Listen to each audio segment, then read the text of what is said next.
Hello class 11th।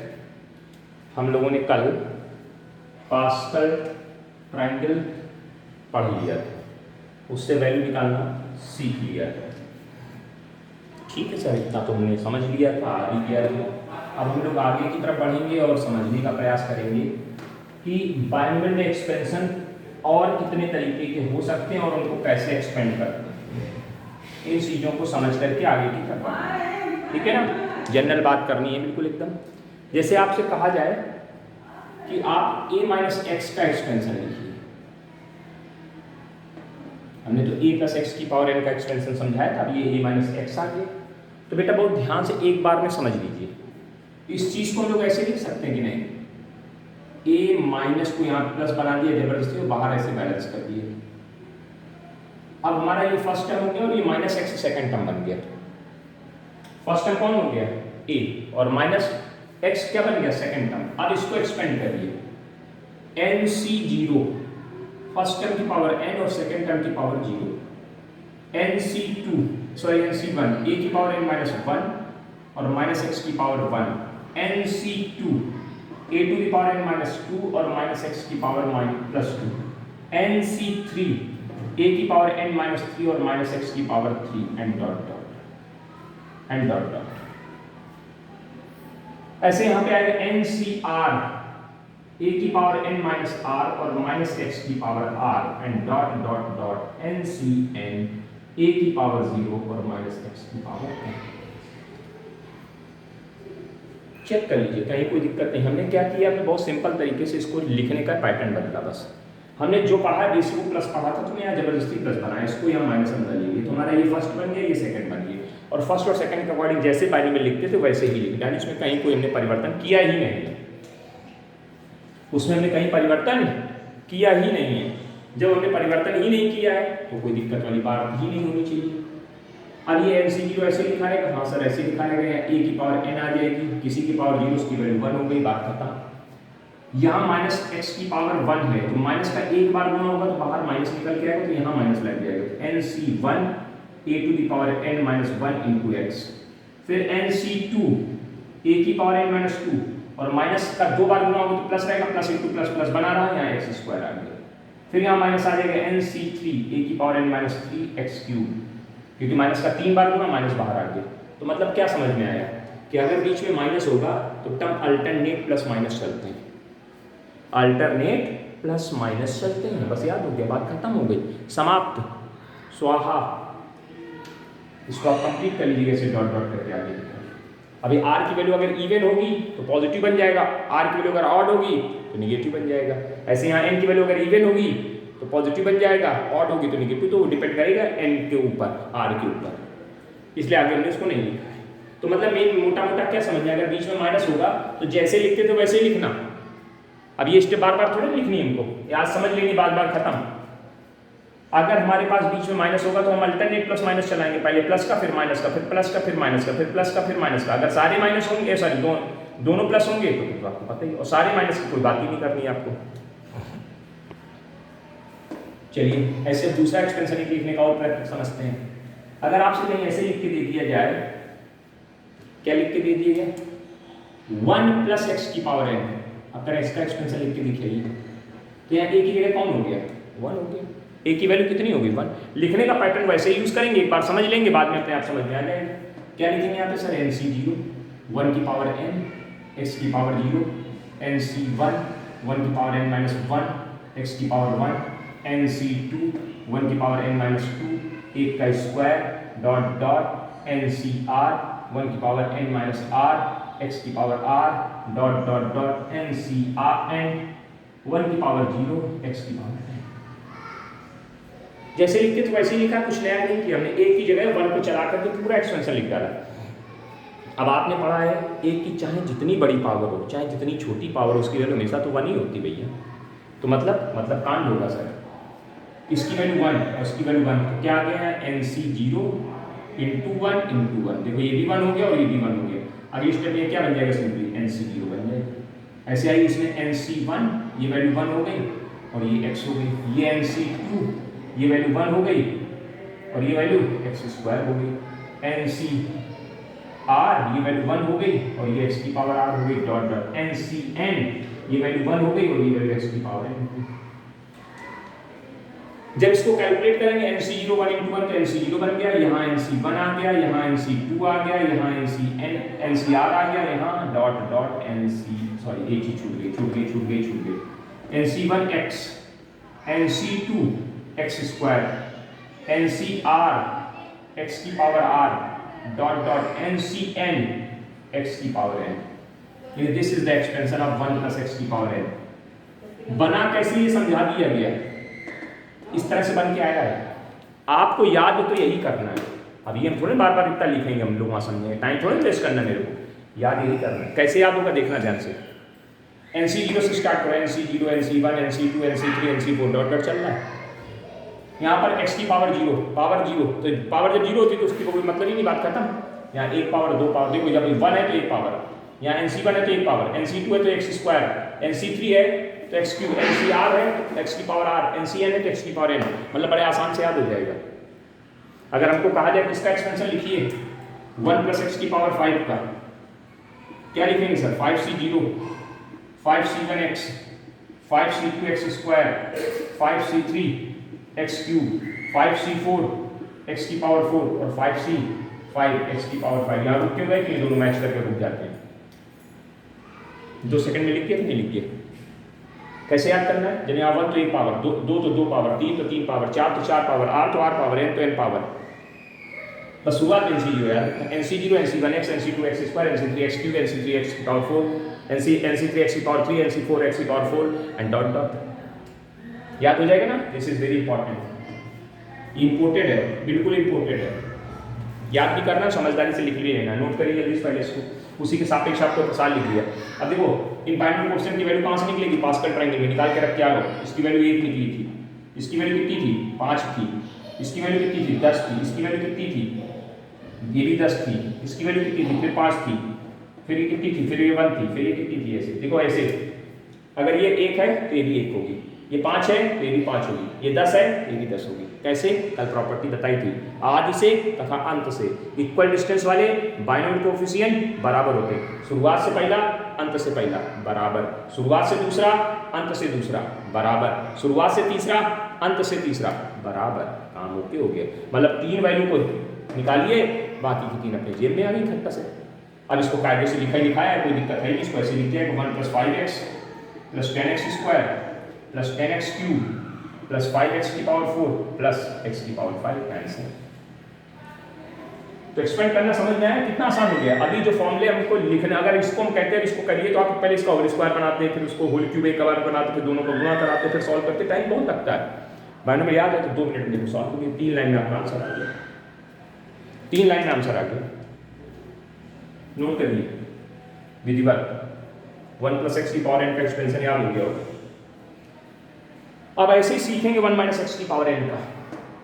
तो अभी थोड़ी देर पहले बताया कि बीच में माइनस हो तो क्या होता है भैया?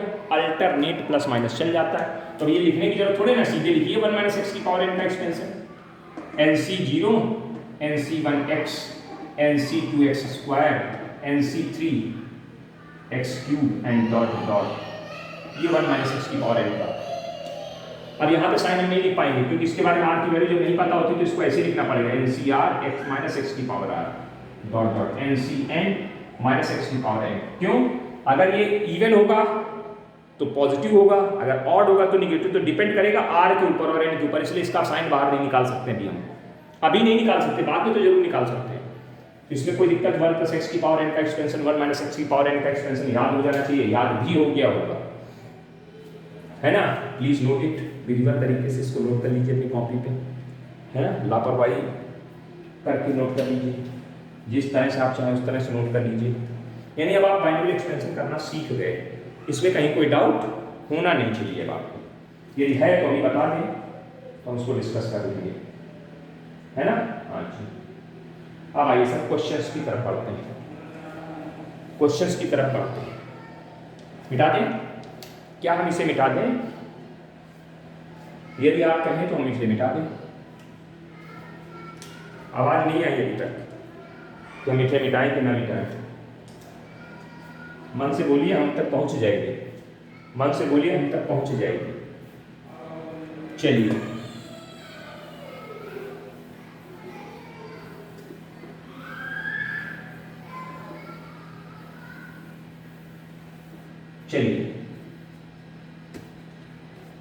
चलिए देखिए पहला क्वेश्चन है एक्सपेंड। क्वेश्चन सुनिएगा, expand x cube sorry square plus 3/x की होल पावर 4। एक्सपेंड मतलब इसको खोल दीजिए, इसको क्या कर दीजिए, खोल दीजिए। और इसी के आगे एक ऐसी चीज और लिखी, x does not equal to 0। इसका मतलब x की वैल्यू अगर 0 हो जाएगी तो दिक्कत हो जाएगी, तो इन्फिनिटी बन जाएगा, फिर एक्सपेंड की बात ही खत्म कर देगा सब। इसलिए x की वैल्यू 0 नहीं है, तुमको बता दिया जानकारी, ना भी लिखा हो तो हमें कोई दिक्कत नहीं। चलिए सर कैसे एक्सपेंड करते हैं, कितना इंडेक्स है 4, कहां से स्टार्ट होगा 4c0 से, 4c0 फर्स्ट टर्म की होल पावर 4, सेकेंड टर्म की whole power 0, 4c1 first term की होल पावर कितनी 3 और सेकेंड टर्म की whole power 1, 4c2 first term की पावर 2, कम होती जाती है ना, हाँ, और ये बढ़ती जाती है फिर 2, 4c3 एक्स स्क्वायर की होल पावर 1 और 3/x की होल पावर 3 और लास्ट वाला टर्म आएगा 4c4। जगह ना होने की वजह से हमने नीचे लिखा है ना, जगह ना होने की वजह से हमने इसको नीचे लिखा है, हमारे पास आगे जगह नहीं थी इसलिए नीचे लिख दिया है। सर एक्सपेंड हो गया, मजा आ गई। वैल्यूज चाहिए, बाइनरी कोएफिशिएंट की वैल्यूज आपके पास है, 4c0 की वैल्यू 1 होती है, पास्कल ट्रायंगल से देख लीजिए। कहां से देख लीजिए, पास्कल ट्रायंगल से देख लीजिए जल्दी से, सबने बना के रखा होगा उम्मीद करते हैं। x की पावर 8 ये कितनी वैल्यू देगा सर 1 दे देगा, 3/x होल पावर 1 कितनी वैल्यू दे देगा 1, 4c1 कितनी वैल्यू देगा 1 या 4, और ये x की पावर कितनी हो जाएगी, पावर की पावर का मल्टीप्लिकेशन, पावर की पावर का मल्टीप्लिकेशन 6 पावर, और ये 3/x बन जाएगा। यहाँ पे कितना है 4c2 की वैल्यू 6 होती है, 4c2 की वैल्यू कितनी होती है 6, x की पावर 4 इंटू 9/x स्क्वायर, क्योंकि स्क्वायर करेंगे।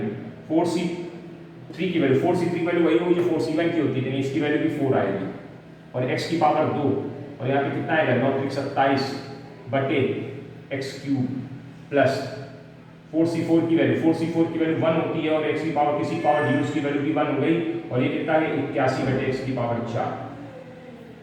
अब इसको कैलकुलेट करना मात्र ठीक से लिख देना है, क्या लिख जाएगा यहाँ x की पावर 8 प्लस 4 के 12, ये पावर सब्ट्रैक्ट हो x की पावर 5, नछा को 54 मतलब 54, बेस सिलेंडर पावर सब्ट्रैक्शन मार गई, कितना दी गई पावर देख लो भैया, पावर देख ली, खेल को समझ लीजिए। आगे बढ़िए, 27 × 4 25 को 100, 4 7 28 108, इसका बेस से पावर सब्ट्रैक्ट मार गई, देख लीजिए कितने आसानी से कार्य चल रहा है। फिर यहाँ ये 1 × 1 × 81 तो 81 आ जाएगा अपॉन x की पावर कितनी आ जाएगी 4, खत्म सवाल। ये आपका एक्सपेंड हो गया, मतलब हमने इसको खोल करके ये लिख दिया। मात्र 4 लाइन का सवाल है, 4 लाइन 1 2 3 4, पेपर में 1 नंबर का अवश्य पूछा जाता है, मिनिमम 1 नंबर का तो आएगा ही आएगा, 2 का आ जाए तो और अच्छी बात है, तो आपको फ्री के नंबर मिलने की तैयारी हो गई है ना। अब बस इसमें कलाकारी क्या कर सकते हैं, बीच में माइनस दे देंगे, तो बीच में माइनस देंगे तो आपको पता है अल्टरनेट प्लस माइनस के हिसाब से आंसर आ जाएगा, अल्टरनेट प्लस माइनस 1 के हिसाब से आंसर आ जाएगा कि नहीं आ जाएगा, बिल्कुल आ जाएगा भैया, प्रयास तो करके देखो है ना, हाँ प्रयास तो करके देखो, जो प्रयास करता है वही जीतता है। चलिए नोट कर लीजिए भैया जी, नोट कर लीजिए इसको, विधिवत तरीके से और सलीके से इसको नोट कर लीजिए, कहीं किसी भी प्रकार की कोई भी असुविधा नहीं होनी चाहिए, यदि हो तो बता दें। समझ में आ गया होगा एक्सपेंड करना, तो इस टाइप का क्वेश्चन जो एक्सरसाइज में होंगे वो आपके हिसाब से गिफ्ट मारेंगे, ठीक है ना, हाँ वो आपके हिसाब से क्या होंगे, आपके लिए गिफ्ट हो जाएंगे। चलिए हो जाएंगे तो सब देखेंगे, तो झेलेंगे क्या करेंगे, ठीक है। चलिए आगे बढ़ते, आगे की तरफ बढ़ते हैं, ठीक है, हम लोग बढ़ने का प्रयास करते हैं। समय के आधार पर चलते हुए हम लोग, है ना। हाँ, अगला क्वेश्चन हमारे पास है, compute 98 to the power 5, compute 98 to the power 5 है जी, ये क्या मतलब? हाँ सर, ये बाइनोमियल में हम इस तरह की वैल्यूज भी निकाल सकते हैं जो 100 के ऊपर या नीचे होती, थोड़ी बहुत ऊपर नीचे, यानी बहुत बड़ी ऊपर नीचे ना, थोड़ी बहुत। तो इसको हम लोग ऐसे लिख सकते हैं बाइनोमियल बनाने में, 100 minus 2 to the whole power 5। Yes sir, लिख सकते हैं। अब ये कितने टर्म हो गए सर? 2 टर्म हो गए, तो बन गई ना बाइनोमियल, बन गई ना बाइनोमियल। हाँ सर, बन गई बाइनोमियल। कैसे करेंगे? प्रोसेस के अकॉर्डिंग। 5C0 से स्टार्ट होगा, डरना नहीं है, सिर्फ लिखने का पैटर्न समझना। 100 to the power 5 minus 2 to the power, minus को हैंडल कर लेंगे, मल्टीप्लाई, चलो चलिए देते हैं एक बार। 5C1 100 to the power 4 minus 2 to the power 1, 5C2 100 to the power 3, sorry 5 थी तो 4 होगी, अब 4 है तो कितनी हो जाएगी? 3 हो जाएगी, और -1 की पावर 2, -1 नहीं -2, 5C3 100 टू द पावर 2 और -2 to the power 3, and 5C4 100 to the power 1 और -2 to the power 4, and 5C5 100 to the power 0 and -2 to the power 5। चलिए, कोई दिक्कत नहीं, कोई समस्यात्मक विषय नहीं, बड़े आराम से कार्य करते हैं। यहाँ से लिखते हैं इधर से किनारे से। 5C1 की वैल्यू 10 पावर, मतलब 5 पावर, और तो हर बार 2 जीरो है, तो कुल मिला के कितना आ जाएगा? 1 1 2 3 4 5 6 7 8 9 10 जीरो। गिन लीजिए, पूरे 10 जीरो होंगे, है ना। हाँ, गिन लीजिएगा, ठीक है, 10 जीरो। ये 2 माइनस देगा, आगे माइनस देती है, और ये क्या आएगा? 5C1 की वैल्यू 5 आ जाएगी। अब 8 जीरो, 1 2 3 4 5 6 7 8 गुणे 2, इसकी वैल्यू 5C2 की वैल्यू 10 आएगी, और 6 जीरो के साथ 1 2 3 4 5 6 जीरो, और इसका गुणा करेंगे, माइनस का स्क्वायर करेंगे, 2 का प्लस 4 दे देगा, फिर माइनस आ जाएगा। 5C3 की वैल्यू फिर 10 आएगी, फिर 10 का गुणा 2 2 2 4 जीरो, 1 2 2 2 4 जीरो, और ये वैल्यू 8 आ जाएगी, माइनस की 8 तो माइनस आगे आ जाएगा। 5C4 की वैल्यू 5 होगी प्लस की, है ना। हाँ जी, प्लस की होती है कि 4 पावर है, पॉजिटिव वैल्यू देगी, इंटू 100 इंटू 16, 16 कैसे?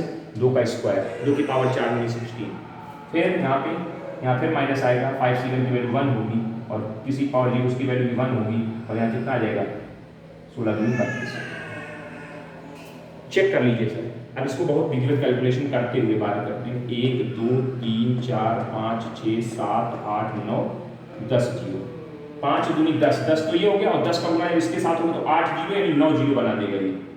1 2 3 4 5 6 7 8 9 जीरो, 4 में 40, 4 तो आ जाएगा ये, और 1 जीरो इसको दे देंगे, ये कितने? 6 6 1 7, 1 2 3 4 5 6 7 जीरो, 8 में आ जाएगा, और 1 जीरो इसको दे देंगे, 5 जीरो, 1 2 3 4 5, ठीक है। 16 × 80, 80 से 8 बन जाएगा, 80 का 1 जीरो इसको दे देंगे, 3 जीरो, 1 2 3 जीरो, और ये सीधे सीधे माइनस का 32, ये सर पॉजिटिव है, ये टर्म पॉजिटिव है, और ये टर्म पॉजिटिव, पॉजिटिव पॉजिटिव जोड़ लो, निगेटिव निगेटिव जोड़ लो, फिर दोनों आपस में सब्ट्रैक्ट कर दो, कैलकुलेट कर दो, और आप आंसर प्राप्त कर सकते हैं कि नहीं प्राप्त कर सकते हैं? हाँ सर, प्राप्त कर सकते हैं, इसमें कहीं कोई लड़ाई झगड़े वाला विषय है ही नहीं। तो जब आप इसको जोड़ेंगे तो जो वैल्यू आएगी वो क्या आएगी? 1004 1004, और फिर कितने जीरो बचेंगे? फिर 3 जीरो, फिर 800, फिर 3 जीरो, 1 2 3 4 5 6 7 8 9 10 800 माइनस 1 ये और ये, तो यहाँ पर भी वैसी व्यवस्था चलेगी। कर पाएंगे व्यवस्था है कि नहीं? 1 0 0 0 1 0 0 0 फिर 8 0 0 1 2 3 4 5 6 7, ठीक है ना? हाँ 8 9 32 आ जाएगा, और इसमें से इसको घटा देंगे तो you get the finally answer. कितना आ जाएगा? 9 0 9 0 3 9 2 0 7 9 3 9 2 0 7 9, ठीक है, और लास्ट में 68। This is answer. तो बाइनरी का यूज करके आप इस तरह से भी आंसर निकालेंगे।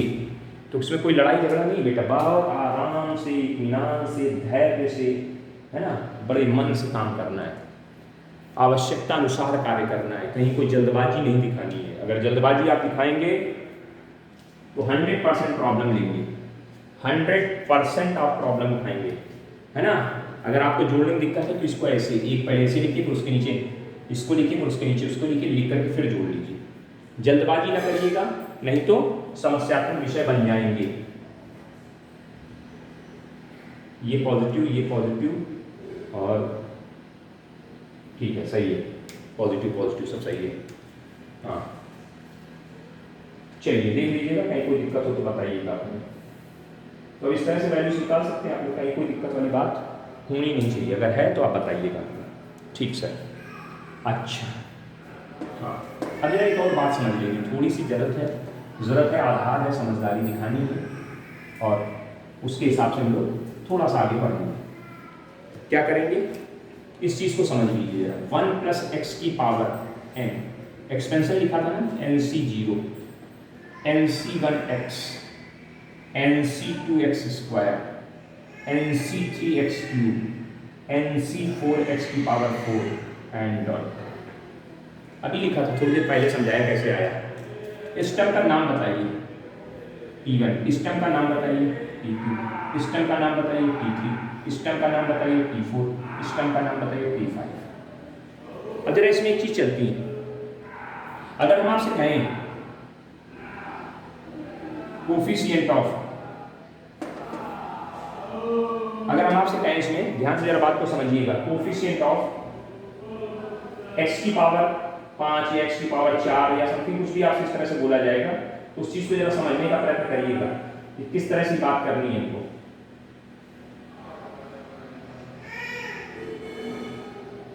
है ना। तो इसको जरा थोड़ा सा ध्यान से समझिए, और दिक्कत आ सकती है कहीं से, उसी चीज को समझा रहे हैं, चीजें गायब हो जाती है। कोफिशिएंट ऑफ, जैसे कहीं आपसे पूछा जाएगा, लिखा जाएगा, यहाँ पे लिखा होगा कोफिशिएंट ऑफ, अगर हम कहें कोफिशिएंट ऑफ x², ठीक, अभी बताएंगे आपको, और हम कहेंगे कोफिशिएंट ऑफ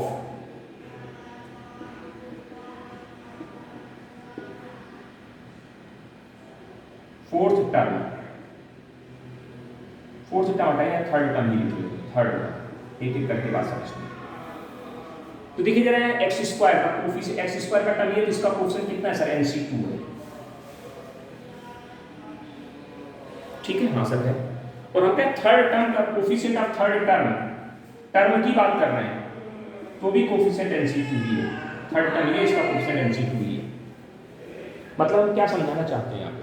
हम आपको ये समझाना चाहते हैं, जब पावर की बात करेंगे, देखिए अगर हम कहें x² का कोफिशिएंट NC2, x³ का कोफिशिएंट NC3, x की पावर 4 का कोफिशिएंट NC4, अगर पावर की बात करेंगे तो कोफिशिएंट में जितनी पावर की बात करें NC उतना बन जाएगा। 4 पावर तो NC4, 10 पावर तो NC4, NC10 sorry, 10 power x की पावर 10 की अगर बात करें तो NC10 बन जाएगा। x² की बात करेंगे तो NC2 बन जाएगा, x की पावर 6 की बात करेंगे NC6 बन जाएगा। लेकिन जब हम वही बात टर्म में करते हैं, नंबर ऑफ टर्म में करते हैं, तो हमने थर्ड टर्म की बात करी तो NC3 ना होकर के NC2 बना है, यानी एक कम। तो हम आपको ये समझाना चाह रहे हैं, जब पावर की बात करेंगे तो इसको बोलते हैं, हिंदी में बोल रहे हैं लटकने वाला, ठीक है ना, ये जो लटका हुआ है नीचे। अगर पावर की बात करेंगे तो लटकन वही रहेगी, समझने के लिए बोल रहे भाषा, बात की अपना समझिएगा। और अगर टर्म की बात करेंगे तो एक कम हो जाएगी, थर्ड टर्म की बात कर रहे हैं एक कम हो गई। अगर फोर्थ टर्म की बात करेंगे एक कम हो जाएगी, फिफ्थ टर्म की बात करेंगे एक कम हो जाएगी। अगर आप पूछें coefficient of 17th term, coefficient of 17th term, तो टर्म की बात चल रही ना, तो कितना होगा, NC 16 बोला जाएगा। अगर कोफिशिएंट ऑफ x की पावर 17 तो आप NC 17 ही बोलोगे। n, अब n क्या है, n सवाल में जब दिया करेंगे तब देखेंगे, अभी तुम जनरल बात कर रहे हैं यहाँ पे। तो मतलब हम आपको ये समझाना चाह रहे हैं, जब हम कोफिशिएंट की बात करेंगे, x की पावर की बात करेंगे, पावर में अगर कोफिशिएंट पूछ रहे हैं तो वही रहेगा लटकन, अगर टर्म में पूछ रहे हैं तो एक कम हो जाएगा। बस इतनी सी बात अपने दिमाग में बिठा लेंगे तो मज़ा आ जाएगा, आगे काम पड़ेगा, जरूरत पड़ेगी तो हम यूज़ करेंगे वहाँ। फिर आपको सर ये कैसे हो रहा था, तो ये जो चीज़ बताई गई है, दिस इज़ वेरी इंपॉर्टेंट, इसको ध्यान से समझ लीजिएगा और लिखा पढ़ी में अपनी कॉपी में जरूर नोट कर लीजिएगा। और इसकी हमें आवश्यकता पूर्ण रूप में पढ़ने वाली है, कहीं इसमें कोई डाउट होने वाला नहीं है। हम ऐसा विश्वास करते हैं कि आपने बिल्कुल बात को समझ लिया होगा और इसको नोट भी कर लें, जल्दी से नोट कर लें फटाफट, है ना, ताकि हम लोग आगे की तरफ बढ़ सकें, ताकि हम लोग आगे की तरफ बढ़ सकें।